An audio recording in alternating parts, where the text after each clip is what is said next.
The house had always been quiet in a way that felt earned, not empty, sitting at the edge of a neatly planned suburban neighborhood, surrounded by trimmed hedges and identical rooftops, yet never quite blending in, having been there longer than most of the surrounding homes, built before the Homeowners Association ever existed, before rules were typed into binders and enforced by people with clipboards and inflated authority.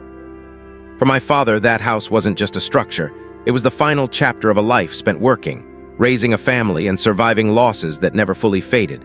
And now, elderly and slower in his movements, deliberate in everything he did, his world had shrunk to routines that brought him comfort.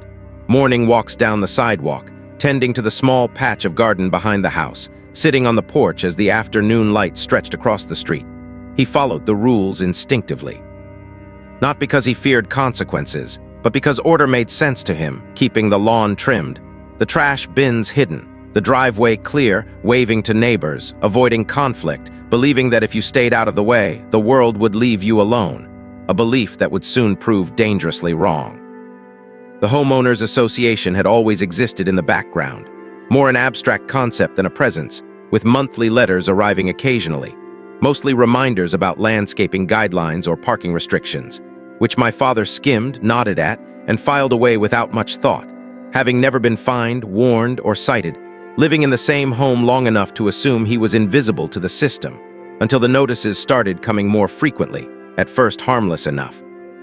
Reminders about curb appeal, suggestions to repaint a section of fence, vague references to community standards without specifying what had been violated, each letter formal, impersonal, and unsigned beyond the HOA's letterhead, which my father assumed were mistakes or misunderstandings, adjusting what he could and shrugging off the rest, continuing his routine until the tone shifted and what had once been neutral became accusatory, language growing sharper and more insistent.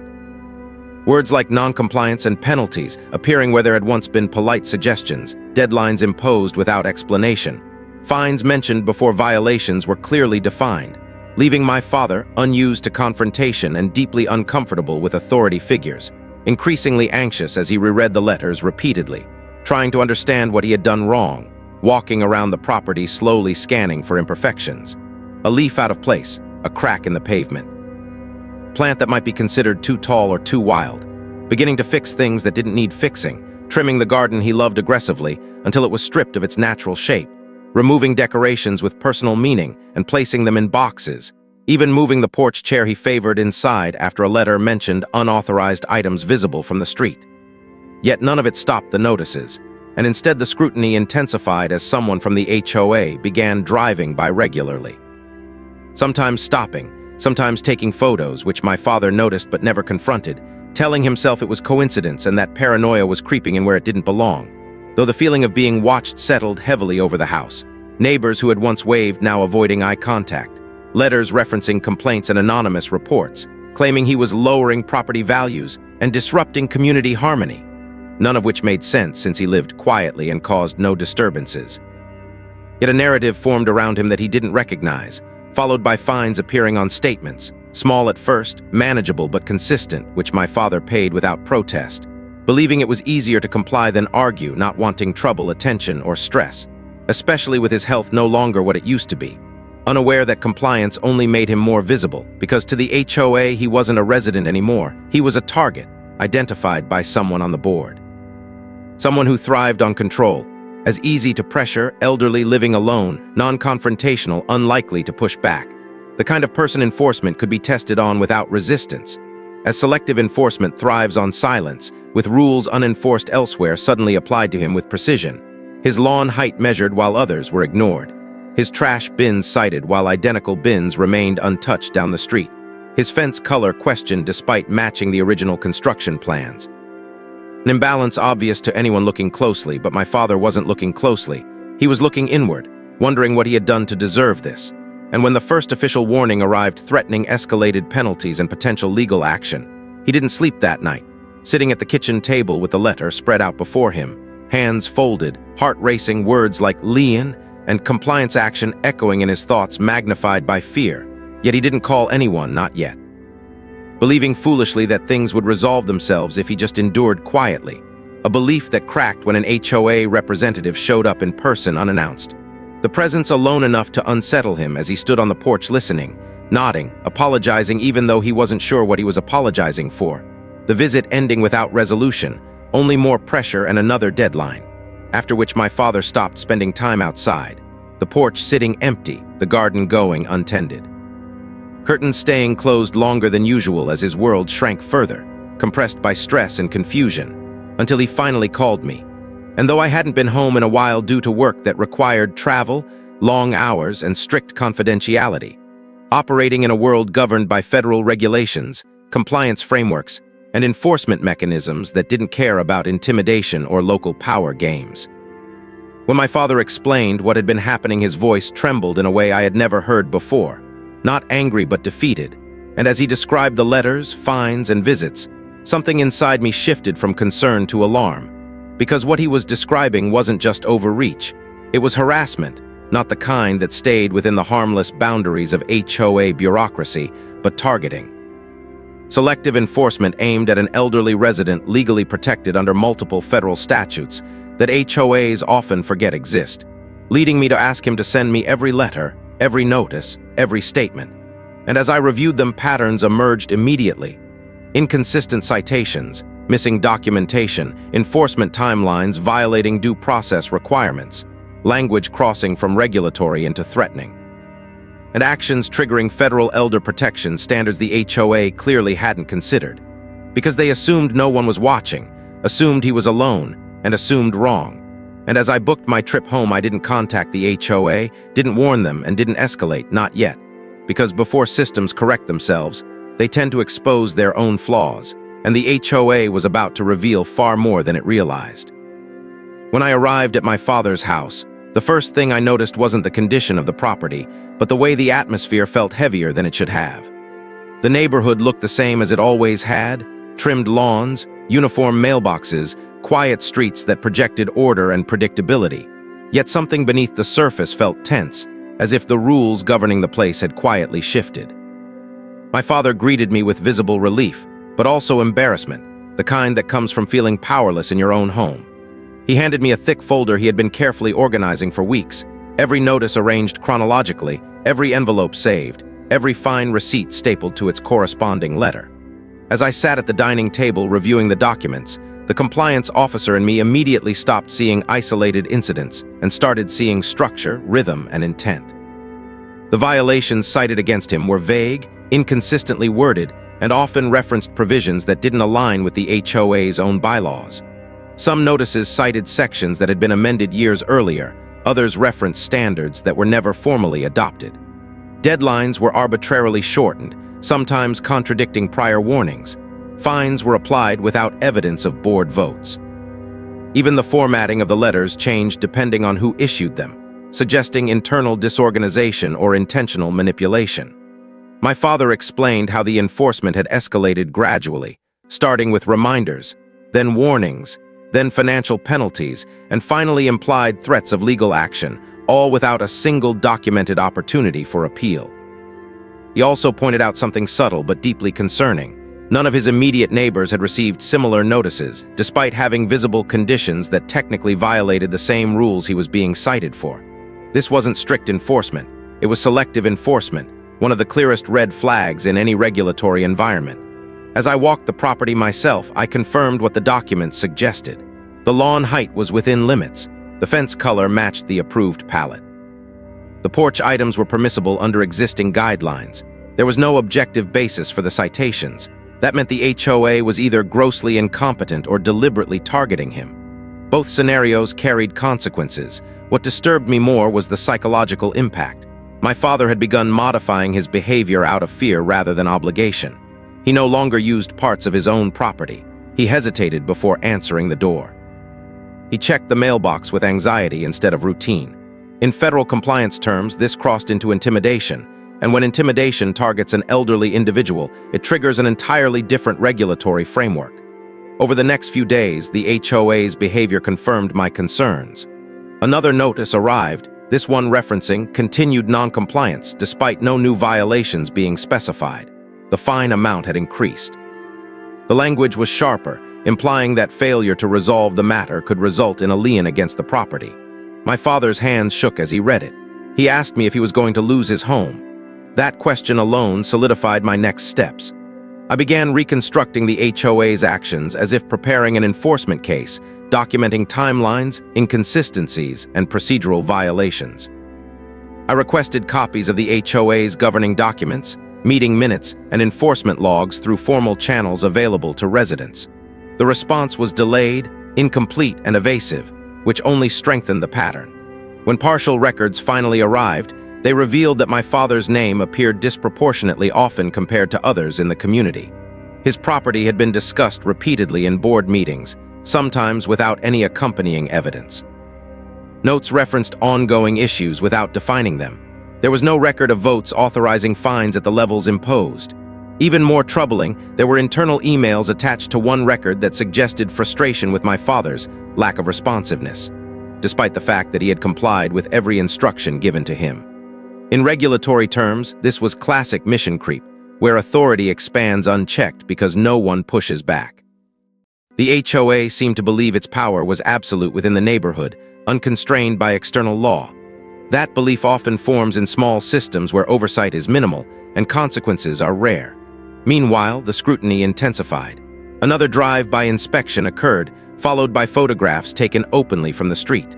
A notice appeared citing a temporary object on the porch that had already been removed days earlier. The timing made it clear that enforcement was no longer reactive. It was proactive and persistent.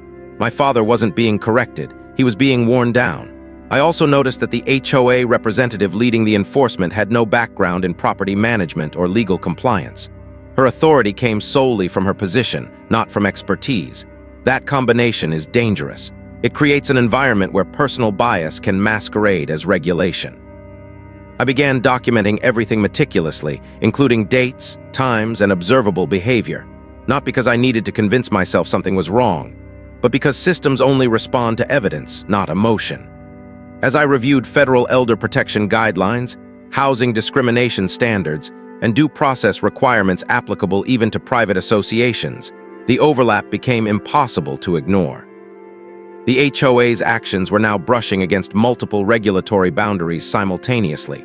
They had failed to provide clear notice. They had applied penalties inconsistently. They had escalated enforcement without proper procedure. And most importantly, they had continued despite visible signs of distress and vulnerability in an elderly resident. That combination transforms a civil dispute into a compliance risk. My father asked me why they were doing this, why him. I explained that systems often test their limits on those least likely to resist. Silence is interpreted as permission. Each fine he paid without challenge reinforced their confidence. Each apology he offered validated their narrative that he was at fault. They didn't see a person, they saw a compliance metric. What they didn't see was the invisible line they had already crossed. As the days passed, it became clear that the HOA had no intention of backing off voluntarily. Another letter arrived, this one hinting at legal review. The language was intentionally intimidating, filled with formal phrasing meant to overwhelm rather than inform.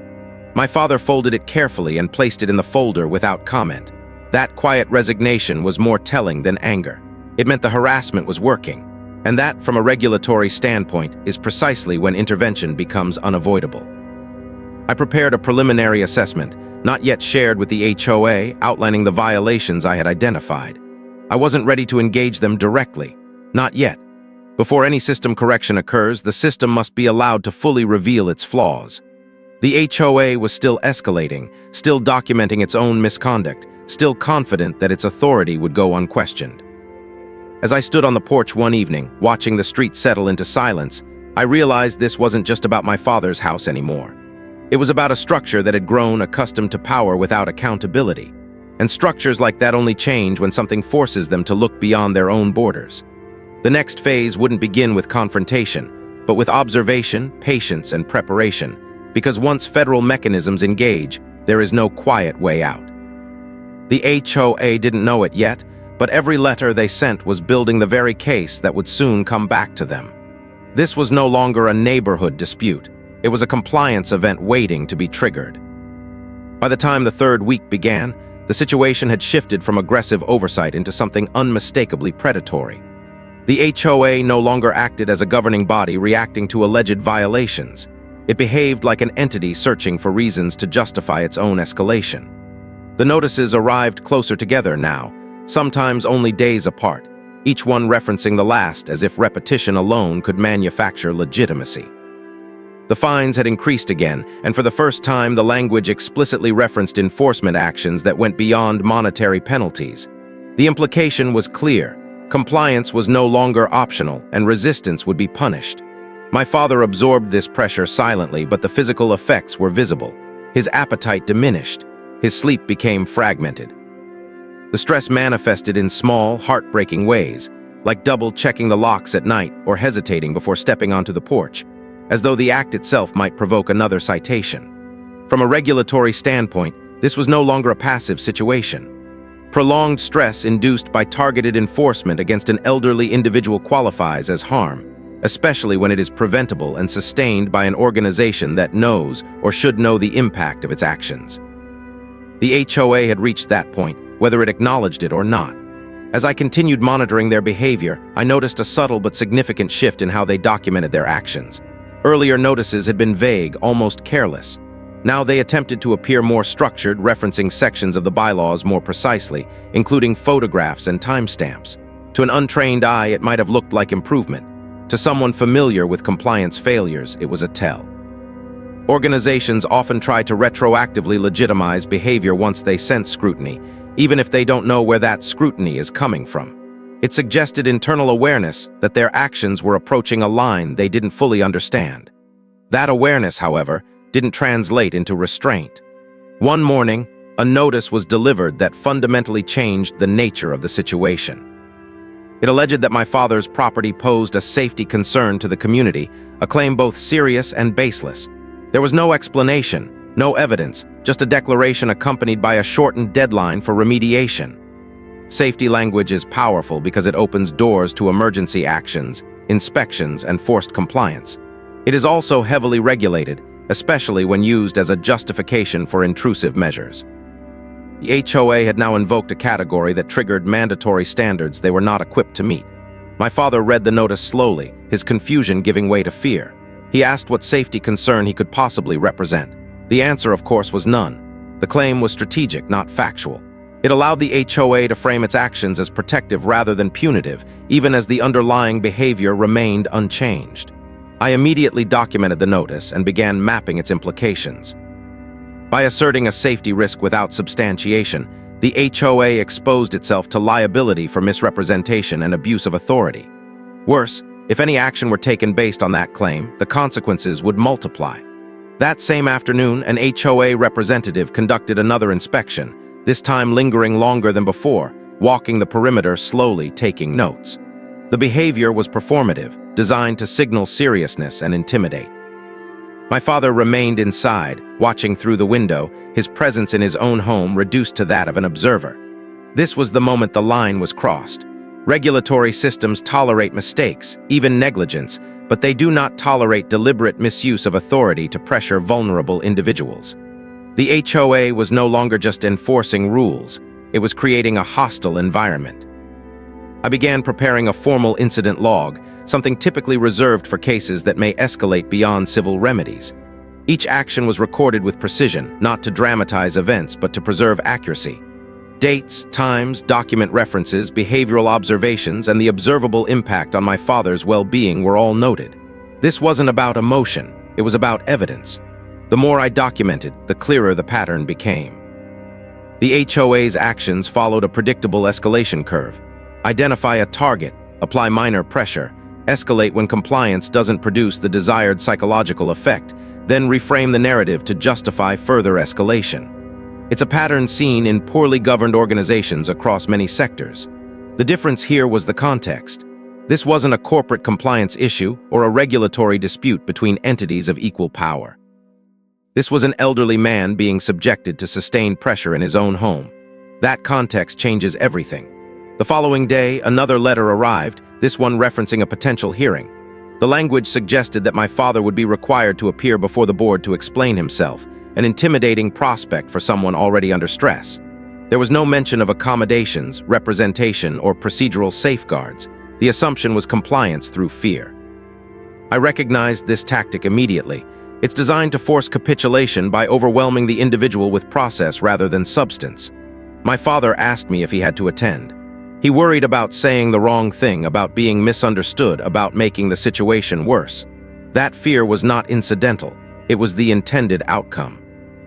At this point, the HOA had committed multiple procedural violations, but the most serious issue was still unfolding. They were now aware of my father's age and vulnerability. Several notices referenced his lack of responsiveness, despite documented compliance. The implication was that his limitations were being interpreted as defiance. In regulatory language, that is discrimination.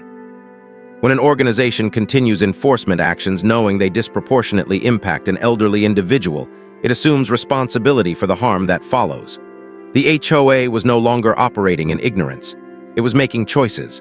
I decided it was time to take the next step, not outwardly, but internally. I began drafting a formal compliance assessment, outlining potential violations under federal elder protection statutes, fair housing standards, and due process requirements. This document wasn't a threat, it was a roadmap. It identified where the HOA had gone wrong, where it continued to go wrong, and what would happen if the behavior persisted. I didn't send it yet. Instead, I waited because premature disclosure often leads to defensive behavior that obscures evidence, and evidence was still being generated. The HOA seemed emboldened by the lack of visible resistance. Another inspection occurred. Another fine was added. Another deadline was imposed. Each action compounded the previous one, stacking liability in a way that would be difficult to unwind. My father's health continued to decline under the stress. He began experiencing dizziness, something he dismissed as fatigue but which I recognized as a warning sign. This wasn't just a legal issue anymore, it was a human one. The threshold for intervention had been crossed not because of a single egregious act, but because of the cumulative effect of many smaller ones, all pointing in the same direction. By the end of the week, the HOA had effectively boxed itself in. Any further escalation would clearly violate federal standards. Any retreat would expose inconsistencies and raise questions. They had created a situation where the only way forward was through, unaware that what lay ahead was far beyond their control. As I organized the documentation late one night, I realized that the story they were telling themselves about authority and order and compliance was about to collide with a much larger system, one that doesn't respond to intimidation or local politics. The HOA believed it was enforcing rules. In reality, it was documenting its own misconduct in meticulous detail. The next chapter wouldn't be about observation anymore. It would be about activation. The moment that transformed everything did not arrive with drama or spectacle. It came quietly, delivered in an envelope that looked no different from the others. Yet this notice carried a weight the HOA could not undo. It was labeled as a final compliance warning, a phrase designed to sound authoritative while masking its recklessness. The document claimed that my father had failed to correct previously cited issues, reiterated the unsubstantiated safety concern, and announced the HOA's intent to initiate enforcement measures that could include restricted access to parts of his property and the initiation of lien proceedings. What made this notice different was not its tone, but its timing and its content. It arrived less than 48 hours after the previous inspection, referenced violations that had allegedly occurred during that same inspection, and imposed a deadline that fell on a weekend, effectively denying any realistic opportunity to respond. From a compliance standpoint, this was catastrophic. It violated procedural fairness, ignored notice requirements, and demonstrated an escalation that could not be justified by any documented facts. My father read the letter slowly, then sat down heavily at the kitchen table, the color draining from his face. His breathing became shallow, and for a moment I wasn't sure if he was listening when I spoke to him. Stress like this does not remain abstract for elderly individuals. It manifests physically, unpredictably, and dangerously. When he tried to stand, his balance faltered, and he had to steady himself against the counter. That was the moment the situation crossed from regulatory concern into immediate risk. I documented everything in real time, not out of habit, but necessity. The letter, the deadline, his physical response, the cumulative stress indicators that had been building for weeks. In federal compliance, a trigger event is defined not only by action, but by impact. This letter, combined with my father's visible deterioration, met that definition fully.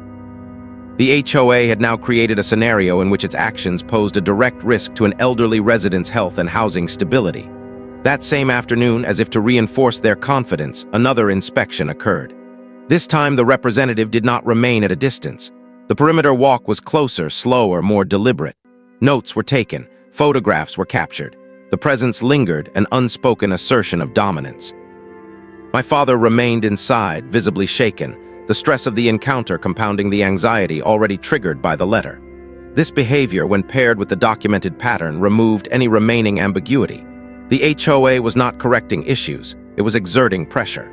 And pressure, when applied knowingly to a vulnerable individual, carries consequences far beyond fines and warnings. I initiated the next phase quietly. Without contacting the HOA, I prepared a formal incident escalation package, the kind used when local governance failures intersect with federal oversight thresholds.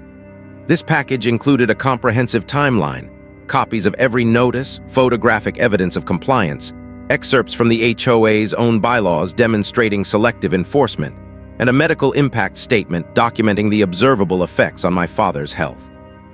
I also included a comparative analysis showing similar properties in the neighborhood with equal or greater deviations that had not been cited.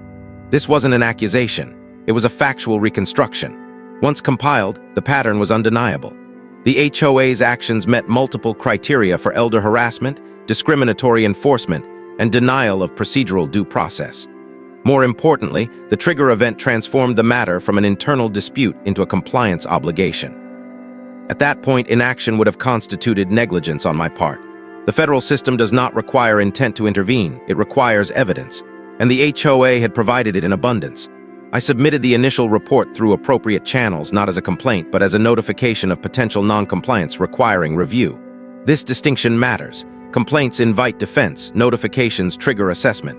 Within hours, the report was acknowledged. No promises were made. No conclusions drawn. But the process had begun, and unlike HOA proceedings, this process operates on timelines and standards that cannot be bent by authority or convenience. Meanwhile, the HOA continued as if nothing had changed. Another letter arrived, this one referencing the upcoming board hearing and reiterating the potential for legal action. The language was confident, almost smug, reflecting a belief that escalation equaled control. What they did not know was that every additional action now occurred under an invisible lens. Systems that overreach often do so precisely when they believe themselves untouchable. My father, unaware of the full scope of what I had initiated, asked if he should start packing his belongings, just in case. The question cut deeper than any fine or notice. The idea that he might lose the home he had lived in for decades because of arbitrary enforcement revealed the true harm of the HOA's behavior. This was no longer about rules, it was about security, dignity, and stability. As the days passed, subtle shifts began to occur. The frequency of inspections slowed, notices became less specific, almost cautious. The tone softened slightly, as though uncertainty had entered the equation. This is often the first sign that an organization senses scrutiny without fully understanding its source. They adjust instinctively, trying to appear reasonable after pushing too far. But adjustment without accountability only highlights inconsistency. One afternoon, a revised notice arrived, extending a deadline that had previously been declared final. No explanation was given. This reversal, while minor on the surface, was significant. It demonstrated that the HOA knew its prior position was indefensible. In compliance analysis, reversals without justification are admissions in disguise. They undermine credibility and raise questions about the legitimacy of the original action. I documented the change and added it to the growing file. My father noticed the shift as well, though he didn't fully understand it. He felt a small sense of relief, but it was cautious, fragile. He had been conditioned by weeks of pressure to expect the worst. Relief for him now came with suspicion. That too was evidence of harm. The federal review process continued quietly in the background. No announcements, no confrontations, just verification, cross-referencing, and assessment. The HOA, unaware of the scale of what it had triggered, continued operating within its narrow framework, making small adjustments while failing to address the core issue. They had crossed a line they could not uncross, not because of a single mistake, but because of sustained behavior that demonstrated disregard for protections that exist precisely to prevent this kind of situation. As I reviewed the case file one evening, it became clear that the next phase would not be initiated by me. The system, once engaged, moves on its own logic. The HOA had moved from confidence to uncertainty, but uncertainty does not stop momentum. The trigger event had done its job. The matter was no longer local. It was no longer discretionary, and it was no longer something the HOA could manage internally. The next chapter would not be about escalation from the HOA's side. but about response from a level of oversight they had never anticipated, one that does not negotiate with intimidation and does not forget patterns once they are documented. The first indication that the balance of power had shifted did not come in the form of an apology or a reversal, but in hesitation. The HOA's behavior, once aggressive and relentless, became uneven, as though the machine driving it had begun to misfire. Notices still arrived, but their language was noticeably restrained, stripped of the confidence that had once fueled every sentence. Deadlines were extended without explanation. References to enforcement actions became conditional rather than absolute. To someone unfamiliar with regulatory systems, this might have looked like reasonableness finally taking hold. To me, it looked like fear without clarity. This is what organizations do when they sense scrutiny but don't yet know its source or scope. They hesitate, attempting to correct course without admitting error, hoping that subtle adjustments will be enough to make whatever threat they feel simply disappear. My father noticed the change too, though he interpreted it cautiously. Weeks of pressure had taught him that calm was often followed by escalation, and he no longer trusted silence. His movements remained careful, his routines guarded, as if the neighborhood itself had become unpredictable. The psychological impact lingered even as the overt aggression slowed. That lingering effect mattered, because harm does not vanish the moment pressure eases. It leaves traces, especially in those who were never meant to endure it in the first place. Behind the scenes, the review process was advancing steadily. Requests for clarification had been issued. Documentation had been cross-checked against statutory requirements. The HOA's actions were being evaluated not in isolation, but as a continuous pattern. This distinction is critical because individual missteps can sometimes be explained away as error, but patterns reveal intent or, at minimum, reckless disregard. The HOA had provided a pattern in abundance. Selective enforcement, inconsistent documentation, escalating penalties without due process, and the use of intimidation language against an elderly resident formed a narrative that did not require speculation. It required response. The first formal inquiry arrived without fanfare. It did not accuse, it did not threaten, it simply requested information. Governance documents, enforcement policies, records of complaints, justifications for penalties, evidence supporting the declared safety concerns, timelines of action. These requests are deceptively simple. They expose organizations because they demand consistency. Systems built on assumption rather than structure struggle when asked to explain themselves in precise terms. The HOA received the inquiry, and according to later records, reacted internally with confusion. They had not anticipated external oversight. In their world, authority flowed downward, not outward. They governed a neighborhood, not realizing that neighborhoods exist within larger frameworks that do not defer to local power dynamics. The response they assembled was rushed and incomplete. Documents contradicted one another. Policies referenced did not align with actions taken. Justifications were vague, relying on general language rather than specific evidence. In some cases, records were missing entirely. Absence in compliance review is rarely neutral.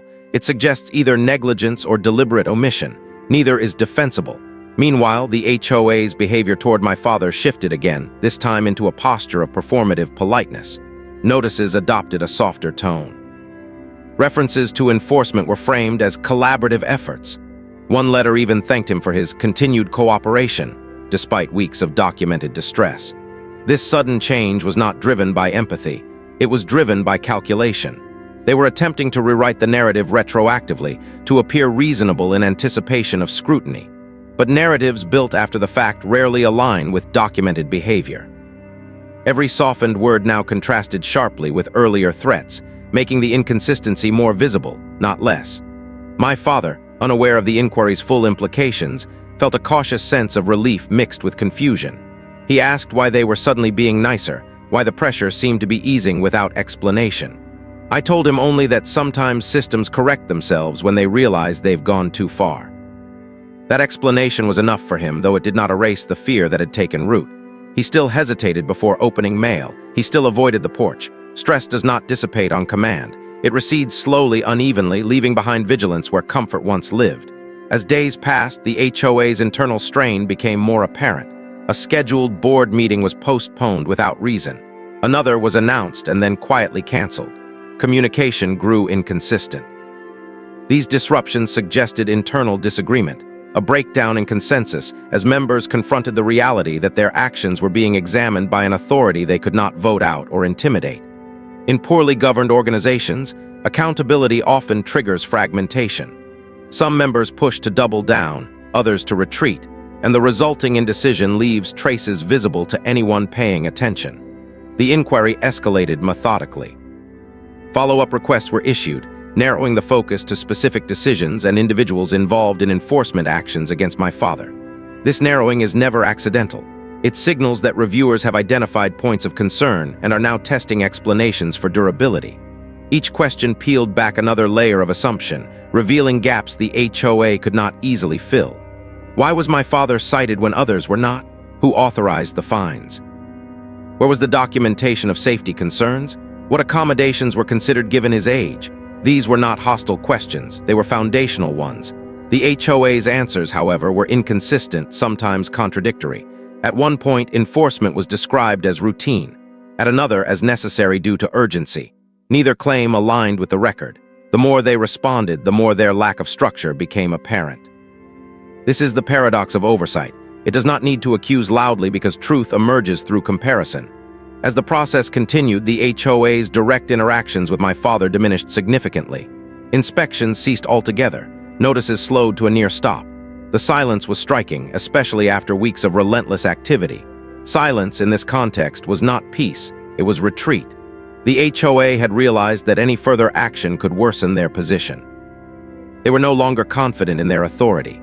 They were uncertain, cautious, and reactive. My father noticed the absence of scrutiny and slowly began reclaiming small pieces of his routine. He sat on the porch again, though only briefly at first. He returned to the garden, though he worked carefully, as if expecting interruption. These moments mattered more than any letter or fine. They represented a reclaiming of space, a quiet assertion that he belonged in his own home. Yet the damage done could not be undone entirely. Trust, once broken, does not return easily. The federal review advanced toward its next phase, one that would no longer remain invisible. Oversight, once satisfied that a pattern exists, does not simply observe, it engages. Engagement brings clarity, but it also brings consequences. The HOA, still operating under the assumption that this was a temporary inconvenience, had not yet grasped the full scope of what was unfolding. They believed they were being asked questions. They did not realize they were being evaluated. As I reviewed the latest correspondence, it became clear that the next step would formalize what had until now been implicit. The matter would no longer be framed as a potential issue, but as a confirmed concern requiring corrective action. That shift changes everything. It moves the narrative from possibility to responsibility. For my father, the change would soon become visible, not through threats or pressure, but through acknowledgement that what he endured was not acceptable, not normal, and not without consequence. The HOA had assumed that power flowed only one way, that residents adapted while boards enforced. They had forgotten that authority is conditional, and that when conditions are violated, oversight follows. The quiet that now settled over the neighborhood was not the calm of resolution, but the stillness before accountability becomes unavoidable. The confirmation arrived not with shock, but with inevitability. Once oversight moves from inquiry to analysis, the outcome is rarely surprising to those who have been paying attention. The federal review reached its findings phase quietly, systematically, and without theatrics. This phase is where patterns harden into conclusions and inconsistencies become liabilities. For the HOA, this was the moment their assumptions began to collapse under their own weight. The documentation they had provided, meant to defend their actions, instead mapped a clear trail of procedural failure. Selective enforcement was no longer an allegation. It was demonstrable. Timelines contradicted bylaws. Penalties exceeded authorized limits. Safety concerns were unsupported by evidence. Accommodations for an elderly resident were never considered, discussed, or documented. What had once been framed as neighborhood governance was now unmistakably a compliance failure. My father noticed the change before he understood it. The atmosphere shifted again, this time not toward uncertainty but restraint. Communications from the HOA ceased almost entirely. The mailbox that once delivered anxiety now delivered nothing at all. No reminders, no warnings, no fines. The silence was not accidental. It was deliberate, a strategic pause as the HOA attempted to assess damage and limit exposure. But pauses do not erase records. Every letter already sent, every inspection already conducted, every fine already imposed existed beyond recall. Oversight does not forget simply because behavior improves temporarily. It measures what happened, not what stopped happening. The formal findings outlined several critical failures. The HOA had violated its own enforcement procedures, applying penalties without proper authorization or documentation. It had engaged in selective enforcement, targeting one resident while ignoring similar or worse conditions elsewhere. It had escalated actions without providing clear notice or opportunity for appeal. Most significantly, it had continued enforcement despite clear indicators that the resident was elderly, vulnerable, and experiencing harm as a result. This combination elevated the matter from administrative oversight into regulatory concern. The findings did not accuse individuals by name yet, but they did identify roles, responsibilities, and decision points where corrective action should have occurred and did not. Responsibility in systems like these is rarely isolated. It accumulates. The HOA board, which had allowed enforcement to proceed unchecked, now faced the reality that collective inaction carries weight. The representative who had driven inspections and drafted notices was no longer shielded by the abstraction of authority. Actions taken in an official capacity still belong to the individuals who take them. My father learned of the findings indirectly at first. A letter arrived from the HOA that was noticeably different from anything before it. It contained no demands, no deadlines, no references to violations. Instead, it acknowledged review processes and stated that enforcement actions were being temporarily suspended pending further evaluation. The phrasing was careful, almost clinical. It avoided apology while conceding uncertainty. This kind of language is common when organizations realize they have crossed into territory they do not control. It is designed to buy time. For my father, the letter brought relief but also confusion. He asked if this meant everything was over. I told him it meant the pressure had shifted, not disappeared. Accountability rarely arrives all at once. It unfolds in stages, each one forcing recognition of what the previous stage revealed. Behind the scenes, the findings triggered mandatory next steps. Oversight does not exist to punish reflexively, it exists to correct. Correction, however, requires acknowledgement of failure and commitment to change. The HOA was now required to respond formally to the findings, outlining how it would address each identified issue. This response would be evaluated not on tone, but on substance. Vague assurances would not suffice. Specific actions, timelines, and accountability measures were required. For an organization accustomed to unchecked authority, this was unfamiliar territory. The HOA's internal dynamics began to fracture under the weight of responsibility. Board members who had previously deferred to the most assertive voices now questioned decisions they had allowed to pass unchallenged. Some argued the enforcement had been necessary. Others insisted it had gone too far. Disagreement slowed decision-making, revealing how little structure had existed beneath the surface. When authority is built on confidence rather than process, it crumbles quickly under scrutiny. My father observed these changes from a distance, unaware of the debates unfolding but keenly aware that the threat to his home had receded. He began reclaiming his routines more fully. He resumed his morning walks. He spent longer hours in the garden. He reopened the curtains during the day. These small acts were not just habits, they were signals that his sense of safety was returning. Still, caution lingered. He had learned how quickly security could be disrupted by forces beyond his control. That lesson does not fade easily. The findings also address the health impact of the HOA's actions. While oversight bodies are careful not to overstep into medical conclusions, they do consider observable harm. The documentation of my father's stress response, behavioral changes, and physical symptoms was sufficient to establish that the enforcement had consequences beyond inconvenience. This mattered because harm transforms governance errors into compliance violations. The HOA could no longer argue that their actions were merely procedural. They had caused real distress to a protected individual. This acknowledgement shifted the tone of the entire process. Corrective action would now include not just policy changes, but remediation. The HOA was instructed to review all enforcement actions taken against my father, assess their validity, and reverse those not supported by proper procedure. This directive carried weight. Reversal is an admission that authority was misused. It also opens the door to broader review, because once one case is acknowledged as flawed, others may follow. The HOA's confidence in its enforcement model had been shaken at its foundation. Meanwhile, communication between the HOA and my father remained minimal. Any interaction now carried risk for them, and they knew it. Silence was safer than missteps. But silence, too, speaks volumes. It marked the end of intimidation as a strategy. The power dynamic had changed permanently. The HOA was no longer acting, it was reacting. Oversight continued its work, reviewing the HOA's response drafts, requesting revisions, and clarifying expectations. Each iteration revealed how unprepared the organization was for accountability. Policies that had never been tested against external standards now had to withstand scrutiny. Gaps became obvious. Assumptions failed. The HOA was learning, painfully, that governance is not about asserting control, but about operating within defined limits. For my father, the most meaningful moment came when a formal notice arrived confirming that all fines issued against him were under review and that no lien actions would proceed. The letter was brief, factual, and devoid of emotion, yet its impact was profound. It confirmed that the threat hanging over his home had been neutralized. He sat quietly for a long time after reading it, absorbing the reality that the pressure he had endured was finally being acknowledged as unwarranted.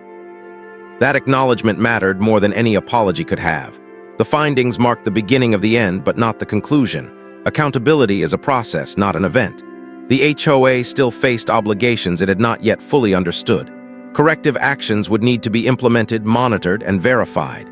Oversight would not simply accept promises, it would look for evidence of change. For the first time since this began, the HOA was operating under rules it could not reinterpret to its advantage. As the neighborhood settled into an uneasy calm, the stage was set for the next phase, one where consequences would move from internal correction to external resolution. The findings had drawn the boundaries clearly. What came next would determine whether the HOA learned from this moment, or whether its failures would follow it far beyond the confines of the community it once believed it controlled. The shift from internal reckoning to visible accountability happened gradually, but once it began, it could not be hidden. The HOA had spent weeks attempting to contain the situation quietly, believing that if it corrected just enough behind the scenes, the matter would fade without public consequence. That belief unraveled when corrective action moved from paper to practice. Oversight does not operate in secrecy forever. At a certain point, transparency becomes mandatory, especially when governance failures affect residents directly. The HOA was formally required to notify the community that enforcement procedures were under review and that certain actions taken in recent months were being reassessed for compliance. The announcement was carefully worded, avoiding specifics, but its existence alone was unprecedented. For a board accustomed to projecting confidence and control, admitting review signaled vulnerability. Residents noticed immediately. Questions spread quietly through the neighborhood, curiosity replacing the indifference that had once shielded the HOA from scrutiny. My father saw the notice posted in the community bulletin and read it twice, uncertain whether it truly meant what it implied. For him, the realization that the association's authority was not absolute was both relieving and unsettling. Systems he had trusted by default had revealed their capacity for harm. Meanwhile, the HOA's internal obligations intensified. Oversight required formal corrective measures, not symbolic gestures. Enforcement protocols had to be rewritten to ensure consistency. Documentation standards had to be implemented where none had existed. Appeals processes had to be clearly defined and accessible. Most importantly, safeguards for elderly and vulnerable residents had to be explicitly incorporated into policy. These requirements were not suggestions, they were conditions. Compliance would be monitored, and failure to implement changes would trigger further action. The HOA board, once unified in its enforcement posture, was now fractured by accountability. Some members resigned quietly, citing personal reasons that barely concealed the pressure they faced. Others remained but withdrew from active decision-making, suddenly cautious about attaching their names to any action. Leadership roles shifted, not through election but through attrition. Authority, once assumed, now carried risk. The representative most directly responsible for enforcement against my father was conspicuously absent from subsequent communications. Her role, once central, dissolved into silence. Organizations rarely announce accountability explicitly. They signal it through absence. The inspections stopped entirely. The drive-bys ended. The scrutiny that had once felt constant evaporated, leaving behind a vacuum where fear had lived. My father felt the difference immediately. He walked the neighborhood without watching for cars. He tended his garden without second-guessing every detail. He began sleeping through the night again. These changes were subtle but profound. They marked the return of autonomy, the restoration of a sense of belonging that had been stripped away under the guise of enforcement. Oversight continued its work methodically. Periodic updates were issued, outlining progress and identifying remaining deficiencies. The HOA was required to submit evidence of training for board members, demonstrating understanding of fair enforcement, due process, and elder protection standards. This requirement struck at the heart of the issue. Ignorance was no longer an excuse. Authority would now be paired with responsibility, or it would not exist at all. The training sessions were mandatory, documented, and reviewed. For board members accustomed to ruling by interpretation rather than regulation, this was an unfamiliar reversal. They were no longer the ones setting standards. They were subject to them. The neighborhood responded in unexpected ways. Residents who had previously remained silent began sharing their own experiences, quietly at first, then more openly. Stories of inconsistent enforcement, arbitrary fines, and intimidation surfaced, not as formal complaints but as conversations. The narrative shifted. What had once been framed as isolated incidents now appeared as symptoms of a broader governance failure. Oversight took note. Patterns rarely exist in isolation, and once attention widens, scope follows. The HOA's attempt to minimize exposure by correcting a single case faltered as additional issues emerged. Accountability, once triggered, tends to expand rather than contract. My father watched these developments with a mixture of validation and exhaustion. He did not seek attention or recognition. He wanted peace. The knowledge that others had experienced similar pressure troubled him, but it also affirmed that what he endured was not a personal failure. It was a systemic one. That realization eased a burden he had carried quietly, the unspoken shame of believing he had somehow invited the harassment. Oversight required the HOA to issue formal reversals of unsupported fines, not just to my father, but to others affected by similar enforcement irregularities. These reversals were documented and communicated individually, a process that forced the organization to confront the scope of its actions resident by resident. Each reversal was an acknowledgement that authority had been misapplied. Each one chipped away at the myth of infallibility that had protected the board for years. Financial implications followed. Improperly collected fines had to be refunded. Legal counsel was retained to navigate obligations the HOA had never anticipated. Budget adjustments were required. Assessments once used to enforce control were now redirected to repair damage. Accountability, unlike intimidation, carries tangible costs. The HOA's standing within the community shifted irreversibly. Trust, once assumed, now had to be earned, and earning it would take time the board could not accelerate. For my father, the most meaningful moment came quietly, without ceremony. A final notice arrived confirming the permanent dismissal of all enforcement actions against his property and affirming his full standing within the community. The language was formal, restrained, and precise. There was no apology, but there was acknowledgement. That was enough.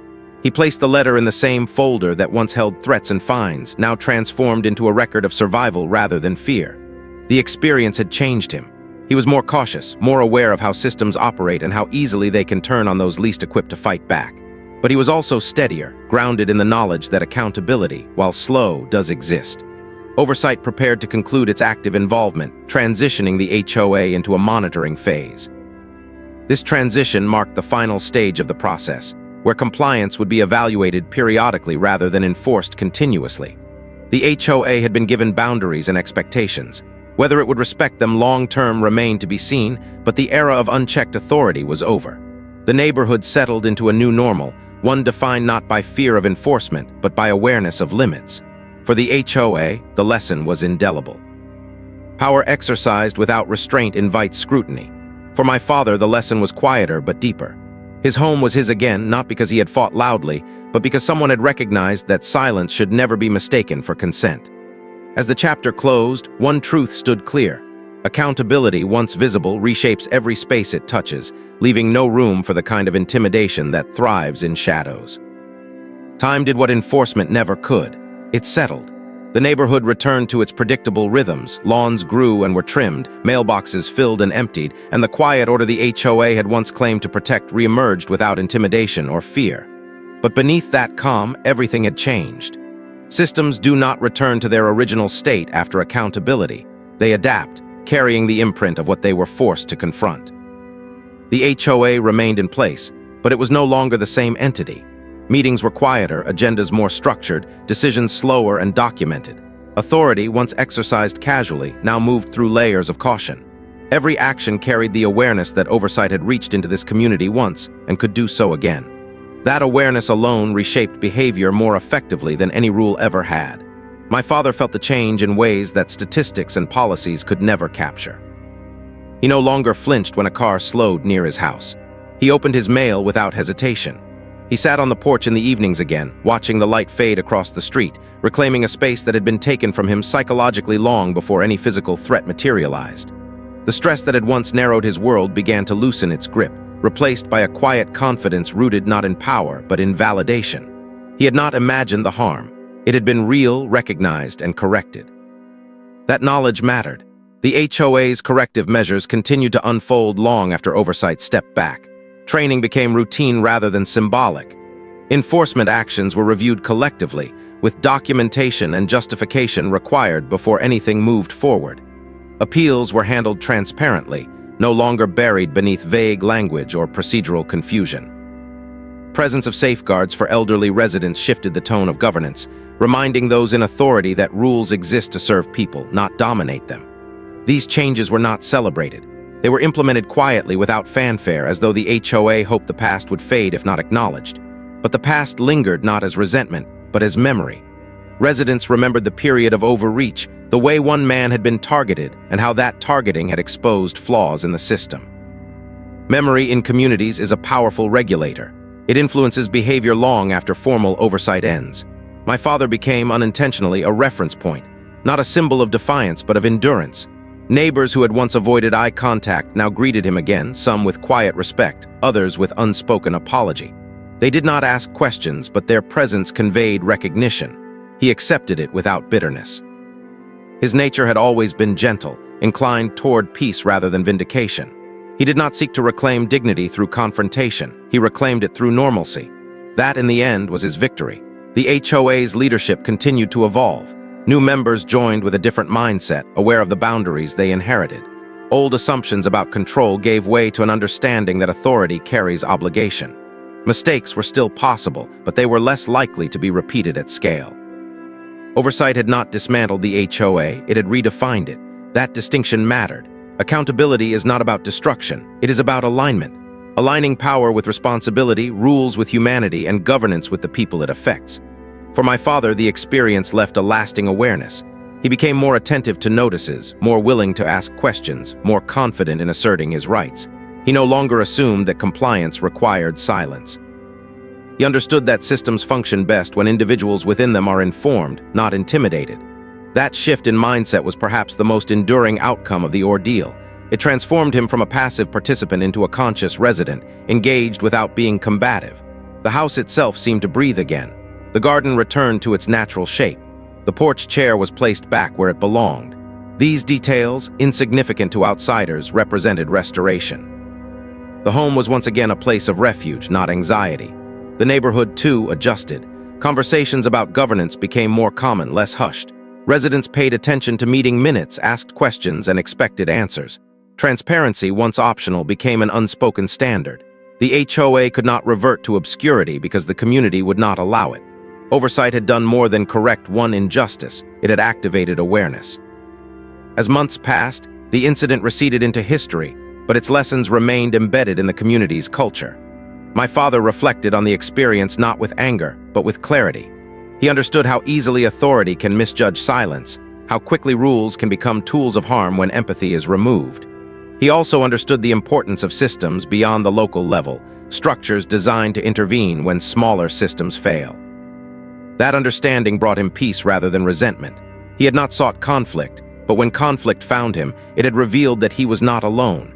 The HOA, for its part, learned a lesson it could not forget. Intimidation is efficient only until it encounters accountability.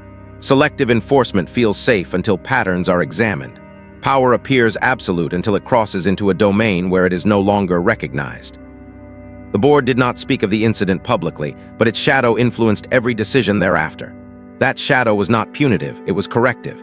It reminded those in charge that their authority was conditional, contingent on fairness, consistency, and respect for those they governed. For me, the experience reinforced a truth I had long understood professionally but witnessed personally this time. Compliance is not about rules alone, it is about protection. Protection of those who cannot push back easily. Protection against systems that drift toward convenience over justice. Watching my father reclaim his sense of security affirmed why those protections exist in the first place. They are not abstract concepts, they are lifelines. The story did not end with applause or confrontation. It ended with quiet evenings, restored routines, and a community subtly reshaped by accountability. The silence that followed was not the silence of fear, but the silence of resolution. And in that silence, a simple truth remained. Authority that forgets its limits will eventually be reminded of them, and those reminders, though slow, are powerful enough to restore balance where it was lost. Long after the paperwork was finalized and the oversight process officially closed, the effects of what had happened continued to ripple outward in ways no report could fully capture. Accountability does not simply correct behavior in the moment. It alters how people perceive power, safety, and their place within a system. The HOA returned to operating status, but it did so under a new internal gravity. Decisions that once passed casually were now weighed carefully. Language that once leaned toward authority shifted toward caution. The board no longer assumed compliance as a given. It sought it through clarity rather than pressure. This transformation did not come from goodwill alone. It came from memory. The memory of being examined, corrected, and restrained by a system far larger than the one they thought they controlled. My father sensed this shift without needing to see it documented. He noticed how correspondence was now written, how notices were phrased with precision rather than threat, how enforcement, when it occurred at all, came with explanations instead of ultimatums. These details mattered because they reflected respect, something that had been absent when the ordeal began. Respect restores dignity, and dignity restores stability. He moved through his days with a renewed sense of belonging, no longer feeling like a guest in his own home. The experience had left him changed, but not hardened. If anything, it sharpened his awareness of how fragile fairness can be when vigilance fades. He understood now that systems require participation to remain, just not silence. The neighborhood itself carried forward a quiet vigilance. Residents who once ignored HOA communications now read them. Meeting attendance increased slightly, not dramatically, but enough to signal awareness. Questions were asked calmly, without hostility, but with expectation. That expectation was the true legacy of what had happened. It was not fear of enforcement, but confidence in oversight. The community had learned that authority exists within boundaries, and those boundaries are enforceable. The HOA, consciously or not, adapted to this new reality. It became less personal, more procedural. Ironically, this made it more effective at its stated purpose. Rules were applied consistently. Exceptions were documented. Complaints were evaluated rather than assumed valid. The association functioned better precisely because it could no longer rely on intimidation. My father sometimes reflected on how easily everything could have gone differently. Had he continued to comply silently, had no one intervened, the pressure would have escalated unchecked. The outcome might have been catastrophic, not just financially, but physically. That realization stayed with him, not as fear, but as understanding. He recognized the importance of protections that operate quietly in the background, unseen until needed. He also recognized that many others might not have access to someone willing or able to recognize when a line had been crossed. That awareness gave him a quiet sense of responsibility, not to confront, but to notice. The HOA's reputation beyond the neighborhood changed subtly. Vendors interacted more formally. Legal counsel remained involved longer than expected. Insurance policies were reviewed. These secondary effects were not punitive, they were corrective. Oversight creates echoes that extend beyond the immediate issue, reinforcing accountability across systems that intersect. The association became more careful because carelessness had consequences. Over time, the story faded from conversation, but it did not disappear. It lived on in how people acted, how decisions were framed, how authority was understood. My father's home stood unchanged, but its meaning deepened. It was no longer just a place of memory and routine. It was a symbol of resilience without confrontation. He had not raised his voice, broken rules, or sought revenge. He had endured, and endurance had been enough to reveal injustice when paired with accountability. That lesson resonated quietly, especially with those who had once believed silence was safety. As the seasons changed, the neighborhood continued forward, shaped by an experience few would openly discuss but many would remember. The HOA would never again assume it was beyond scrutiny. My father would never again assume compliance required suffering. Between those two truths lay balance. The ordeal had not created winners and losers in the traditional sense. It had created awareness. And awareness, once gained, rarely disappears. In the end, the most powerful outcome was not punishment or reform, but restoration. Restoration of dignity, of safety, of trust cautiously rebuilt. The silence that followed was not empty. it was full of understanding. And in that understanding, the lesson remained clear. Authority unchecked invites harm, but accountability, even when slow and quiet, has the power to restore what intimidation tries to take away.